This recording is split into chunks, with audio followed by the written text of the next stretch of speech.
നമസ്കാരം. പോയ വാരത്തിലെ പ്രധാന വാർത്തകൾ ഉൾപ്പെടുത്തിക്കൊണ്ട് എൻഫോ ന്യൂസ് ഒരുക്കുന്ന ആഴ്ചവട്ടം എന്ന വാർത്താധിഷ്ഠിത പരിപാടിയിലേക്ക് സ്വാഗതം. ഞാൻ സ്നേഹ വിപിൻ. മണ്ണുത്തി ഇടപ്പള്ളി ദേശീയപാതയിലെ ദുരിതയാത്രയിൽ കടുത്ത മുന്നറിയിപ്പുമായി ഹൈക്കോടതി. ഒരാഴ്ചയ്ക്കകം പ്രശ്നം പരിഹരിച്ചില്ലെങ്കിൽ പാലിയേക്കരയിലെ ടോൾ പിരിവ് നിർത്തലാക്കുമെന്ന് ഹൈക്കോടതി ഡിവിഷൻ ബെഞ്ച് മുന്നറിയിപ്പ് നൽകി. സംസ്ഥാന സർക്കാരുമായി ചർച്ച ചെയ്ത് ഒരാഴ്ചയ്ക്കുള്ളിൽ പ്രശ്നത്തിന് പരിഹാരം കണ്ടെത്തുമെന്ന് ദേശീയപാത അതോറിറ്റി കോടതിയെ അറിയിച്ചു. ദേശീയപാതയിൽ യാത്രക്കാർ വലിയ പ്രശ്നമാണ് നേരിടുന്നതെന്ന് കോടതി ചൂണ്ടിക്കാട്ടി. ടോൾ നൽകുന്ന യാത്രക്കാരുടെ സൗകര്യം പ്രധാനമാണ്. തടസ്സം കൂടാതെ പാത ഉപയോഗിക്കാൻ യാത്രക്കാർക്ക് കഴിയണം. റോഡ് ഗതാഗത യോഗ്യമല്ലെങ്കിൽ ടോൾ കൊണ്ട് കാര്യമില്ലെന്നും കോടതി പറഞ്ഞു. ഒരാഴ്ചയ്ക്കകം പ്രശ്നം പരിഹരിക്കാമെന്ന് അഡീഷണൽ സോളിസിറ്റർ ജനറൽ കോടതിയെ അറിയിച്ചു. അതിനകം പ്രശ്നം പരിഹരിക്കണമെന്നും ടോൾ നിർത്തലാക്കാതിരിക്കാൻ കാരണമുണ്ടെങ്കിൽ അറിയിക്കാനും കോടതി നിർദ്ദേശിച്ചു. വിഷയം അടുത്ത ബുധനാഴ്ച കോടതി വീണ്ടും പരിഗണിക്കും. പാലിയേക്കരയിലെ ടോൾ പിരിവുമായി ബന്ധപ്പെട്ട് ഹൈക്കോടതി നേരത്തെയും ദേശീയപാത അതോറിറ്റിയെ വിമർശിച്ചിരുന്നു. സർവീസ് റോഡുകൾ പോലും സഞ്ചാരയോഗ്യമല്ലെന്ന് പരാതി ഉയരുന്ന സാഹചര്യത്തിലായിരുന്നു കോടതിയുടെ പരാമർശങ്ങൾ. ഇത്തരത്തിലൊരു പ്രശ്നമുണ്ടാകുമെന്ന് ദേശീയപാത അതോറിറ്റി മുൻകൂട്ടി അറിയണമായിരുന്നെന്നും കോടതി അഭിപ്രായപ്പെട്ടു. കാർ കൊക്കയിലേക്ക് മറിഞ്ഞ് ഗുരുവായൂർ GUP സ്കൂളിലെ 2ാം ക്ലാസ് വിദ്യാർത്ഥിനി മരിച്ചു. പൊള്ളാച്ചിയിൽ വെച്ചായിരുന്നു അപകടം. ഗുരുവായൂർ മാവിൻചുവട് താമസിക്കുന്ന കാസർഗോഡ് സ്വദേശി സാബറിന്റെ മകൾ സിയ ഫാത്തിമയാണ് ഇന്ന് പുലർച്ചെ മരിച്ചത്. കഴിഞ്ഞ ദിവസമായിരുന്നു അപകടം. ഡ്രൈവർ ഉറങ്ങിപ്പോയതിനെ തുടർന്ന് നിയന്ത്രണം വിട്ട കാർ കൊക്കയിലേക്ക് മറിയുകയായിരുന്നു എന്ന് യാത്രക്കാർ പറഞ്ഞു. അപകടത്തിൽ കാറിലുണ്ടായിരുന്ന 5 പേർക്ക് പരിക്കേറ്റു. സാബിർ, ഭാര്യ ബുഷറ, മകൻ മുഹമ്മദ് സയാൻ, സഹോദരൻ കബീർ, ബന്ധു ഷഹനാസ് എന്നിവർക്കാണ് പരിക്കേറ്റത്. പരിക്കേറ്റവരെ തൃശൂർ മെഡിക്കൽ കോളേജ് ആശുപത്രിയിൽ പ്രവേശിപ്പിച്ചിരിക്കുകയാണ്. മാവിൻചുവടുള്ള ബേക്കറിയിലാണ് 2 വർഷമായി സാബിർ ജോലി ചെയ്യുന്നത്. കാടുകുത്തി ഞരളക്കടവ് പാലത്തിൽ നിന്നും ചാലക്കുടി പുഴയിലേക്ക് ചാടിയ ആളുടെ മൃതദേഹം കണ്ടെത്തി. പുത്തൻചിറ ഉല്ലാസ് നഗറിൽ പണിക്കശ്ശേരി 53 വയസ്സുള്ള സുഗതനാണ് മരിച്ചത്. ഇന്ന് രാവിലെ 7 മണിയോടെ അമ്പഴക്കാട് ഭാഗത്താണ് മൃതദേഹം കണ്ടെത്തിയത്. ചിത്രകാരനും ശില്പിയുമായ പുത്തൻചിറ ഉല്ലാസ് നഗറിൽ പണിക്കശ്ശേരി 53 വയസ്സുള്ള സുഗതന്റേതാണ് മൃതദേഹം. ചൊവ്വാഴ്ച രാവിലെയാണ് യുവാവ് പുഴയിൽ ചാടിയതായി വിവരം കിട്ടിയത്. ഇയാളുടേതെന്ന് സംശയിക്കുന്ന ബൈക്ക് പാലത്തിൽ കണ്ടെത്തിയിരുന്നു. സുഗതനെ കാണാനില്ലെന്ന് ബന്ധുക്കൾ പരാതി നൽകിയിരുന്നു. അഗ്നിശമന സേനയ്ക്കൊപ്പം നാട്ടുകാരും തിരച്ചിലിനിറങ്ങിയെങ്കിലും ശ്രമം പരാജയപ്പെടുകയായിരുന്നു. സമ്പാളൂരിൽ നിന്ന് 20 കിലോമീറ്റർ അകലെ റെഗുലേറ്റർ കം ബ്രിഡ്ജിന് താഴെ പെരിയാർ പുഴയും ചാലക്കുടി പുഴയും സംഗമിക്കുന്ന മാഞ്ഞാലി പാലത്തിനടുത്തുള്ള ചൌക്കക്കടവ് വരെ തിരച്ചിൽ നടത്തി. ബോട്ട് ഉപയോഗിച്ചും മുങ്ങൽ വിദഗ്ധരെ ഉപയോഗിച്ചുമാണ് തിരച്ചിൽ നടത്തിയത്. ഇന്നലെ സന്ധ്യയോടെ തിരച്ചിൽ താൽക്കാലികമായി നിർത്തിവച്ചു. ചാലക്കുടി അഗ്നിരക്ഷാ നിലയം അസിസ്റ്റന്റ് സ്റ്റേഷൻ ഓഫീസർ RK രമേശന്റെ നേതൃത്വത്തിലാണ് തിരച്ചിൽ നടത്തിയത്. ഇരിഞ്ഞാലക്കുടയിൽ ഗ്യാസ് പൊട്ടിത്തെറിച്ച് ചികിത്സയിലായിരുന്ന വീട്ടമ്മ മരിച്ചു. ഗുരുതരമായി പൊള്ളലേറ്റ ഭർത്താവ് ആശുപത്രിയിൽ. വെള്ളാങ്കല്ലൂർ എരുമത്തടം സ്വദേശി തൃക്കോവിൽ വീട്ടിൽ രവീന്ദ്രന്റെ ഭാര്യ 60 വയസ്സുള്ള ജയശ്രീയാണ് മരിച്ചത്. ഇരിങ്ങാലക്കുട വെള്ളാങ്കല്ലൂരിൽ ഗ്യാസ് ചോർന്ന് വീട്ടിൽ തീപിടുത്തവും പൊട്ടിത്തെറിയും ഉണ്ടായ സംഭവത്തിൽ ഗുരുതരമായി പരിക്കേറ്റ് ചികിത്സയിലായിരുന്ന വീട്ടമ്മ മരിച്ചു. വെള്ളാങ്കല്ലൂർ 3ാം വാർഡിൽ എരുമത്തടം സ്വദേശി തൃക്കോവിൽ വീട്ടിൽ രവീന്ദ്രന്റെ ഭാര്യ 60 വയസ്സുള്ള ജയശ്രീയാണ് ഇന്ന് പുലർച്ചെയോടെ മരിച്ചത്. തൃശൂർ ജൂബിലി മിഷൻ ആശുപത്രിയിൽ ചികിത്സയിലായിരുന്നു. പോസ്റ്റ്മോർട്ടം നടപടികൾക്ക് ശേഷം മൃതദേഹം വെള്ളാങ്കല്ലൂരിലെത്തിക്കും. കഴിഞ്ഞ ദിവസം ഉച്ചയ്ക്ക് 2 മണിയോടെയാണ് അപകടമുണ്ടായത്. ജയശ്രീയും ഭർത്താവ് രവീന്ദ്രനും ചേർപ്പിലെ ബന്ധുവീട്ടിൽ പിറന്നാൾ ആഘോഷം കഴിഞ്ഞ് മടങ്ങിയെത്തി ലൈറ്റ് ഓൺ ചെയ്തപ്പോഴാണ് പൊട്ടിത്തെറിയുണ്ടായത്. ഗ്യാസ് സിലിണ്ടർ 2ഉം വീടിന് പുറത്താണ് വച്ചിരുന്നത്. ഗ്യാസ് ലീക്കായി വീടിനകം മുഴുവൻ നിറഞ്ഞിരുന്നതായാണ് അനുമാനം. രവീന്ദ്രൻ ഇപ്പോഴും എറണാകുളത്തെ ആശുപത്രിയിൽ ചികിത്സയിലാണ്.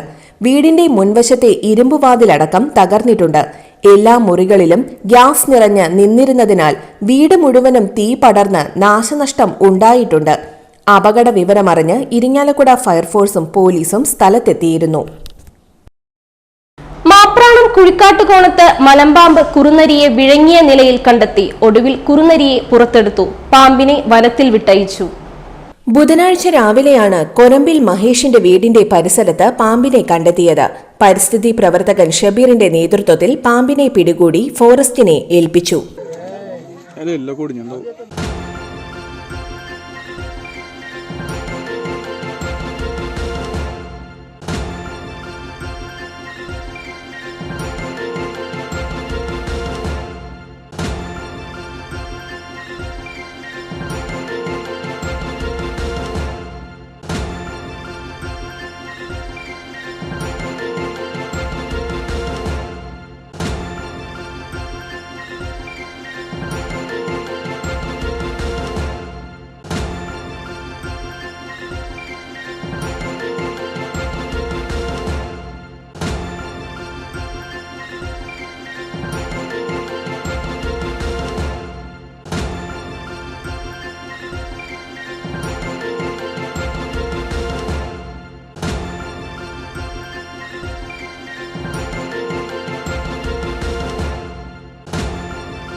പുതുക്കാട് എറവ് അഞ്ചാംകല്ലിൽ തുണിക്കടയുടെ മുകളിൽ നിന്നും പാമ്പ് വീണു. യുവതി കടിയേൽക്കാതെ അത്ഭുതകരമായി രക്ഷപ്പെട്ടു.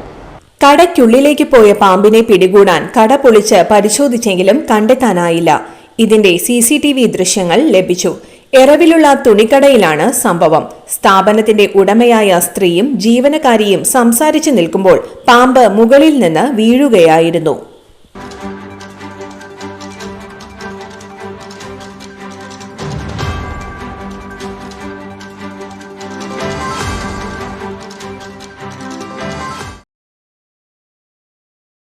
പുതുക്കാട് താലൂക്ക് ആശുപത്രിയിൽ തെരുവുനായ ശല്യം രൂക്ഷം.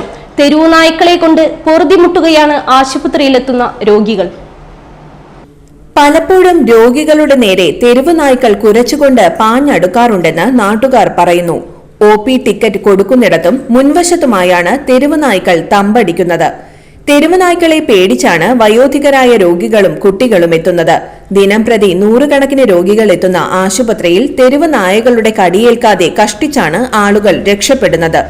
ആശുപത്രിയിലെ തെരുവുനായ ശല്യം പരിഹരിക്കാൻ അധികൃതർ യാതൊരു നടപടിയും എടുക്കുന്നില്ലെന്നാണ് നാട്ടുകാരുടെ ആക്ഷേപം. ദേശീയപാത പാണഞ്ചേരിയിൽ നിയന്ത്രണം വിട്ട കാർ ഡിവൈഡറിൽ ഇടിച്ചുമറിഞ്ഞ് 4 പേർക്ക് പരിക്കേറ്റു. തമിഴ്നാട് സ്വദേശികൾ സഞ്ചരിച്ചിരുന്ന കാറാണ് അപകടത്തിൽപ്പെട്ടത്. ഒരാളുടെ നില ഗുരുതരം. ചൊവ്വാഴ്ച ഉച്ചയ്ക്ക് 2:45 അപകടമുണ്ടായത്. തമിഴ്നാട് സ്വദേശികൾ സഞ്ചരിച്ചിരുന്ന കാറാണ് അപകടത്തിൽപ്പെട്ടത്.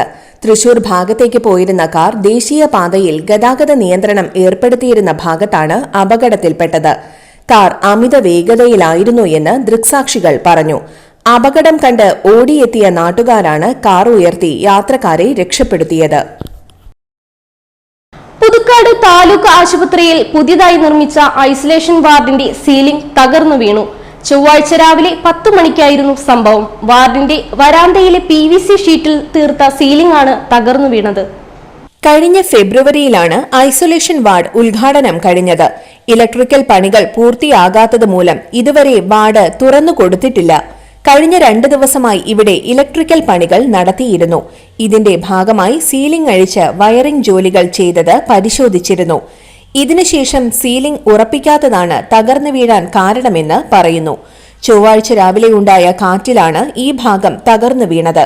KK രാമചന്ദ്രൻ MLAയുടെ ആസ്തി വികസന ഫണ്ടും കിഫ്ബി ഫണ്ടും ചേർത്ത് 1.25 കോടി രൂപയിലാണ് ഐസൊലേഷൻ വാർഡ് നിർമ്മിച്ചത്. Thrissur district labour contract cooperative സൊസൈറ്റിക്കായിരുന്നു നിർമ്മാണ ചുമതല. മുഖ്യമന്ത്രി പിണറായി വിജയനാണ് ഐസൊലേഷൻ വാർഡ് ഓൺലൈനായി ഉദ്ഘാടനം നിർവഹിച്ചത്.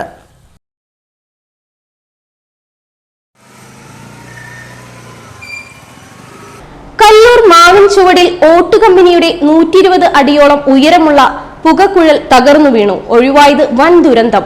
ലക്ഷ്മി ദേവി ടൈൽ വർക്ക്സ് എന്ന സ്ഥാപനത്തിൽ തിങ്കളാഴ്ച പുലർച്ചെയായിരുന്നു അപകടം. തൊഴിലാളികൾ ഇല്ലാത്ത സമയമായതിനാൽ വലിയ അപകടമാണ് ഒഴിവായത്. പകൽ സമയത്ത് 15 തൊഴിലാളികളെങ്കിലും ജോലി ചെയ്യുന്ന പ്രദേശത്താണ് അപകടമുണ്ടായത്. 120 അടിയോളം ഉയരമുള്ള പുകക്കുഴലിന്റെ 20 അടിയോളം മാത്രമാണ് അവശേഷിക്കുന്നത്. തൃക്കൂർ പഞ്ചായത്ത് ആരോഗ്യ വിഭാഗം, വില്ലേജ്, പോലീസ് അധികൃതർ സ്ഥലത്തെത്തി പരിശോധന നടത്തി. കാലപ്പഴക്കമാണ് അപകടത്തിന് കാരണമെന്നാണ് നിഗമനം.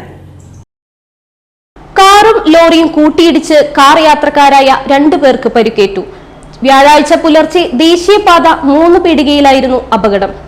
കാർ ഡ്രൈവർ ചാവക്കാട് അകലാട് സ്വദേശി വെണ്ടാട്ടിൽ റഫീഖ്, മണത്തല സ്വദേശി റജബ് മൻസിലിൽ ഫർഹാൻ എന്നിവർക്കാണ് പരിക്കേറ്റത്. ഇവരെ 3 പീടികയിലെ ഫസ്റ്റ് എയ്ഡ് ആംബുലൻസ് പ്രവർത്തകർ കൊടുങ്ങല്ലൂർ AR ആശുപത്രിയിൽ പ്രവേശിപ്പിച്ചു.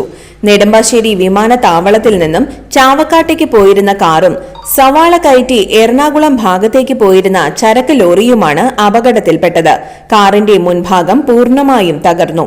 കയ്പമംഗലം പോലീസ് സ്ഥലത്തെത്തിയിരുന്നു. ഇതോടെ ഈ ആഴ്ചയിലെ ആഴ്ചവട്ടം പൂർണ്ണമാകുന്നു. പുതിയ വാർത്തകളുമായി അടുത്തയാഴ്ച വീണ്ടും കാണാം. നന്ദി, നമസ്കാരം.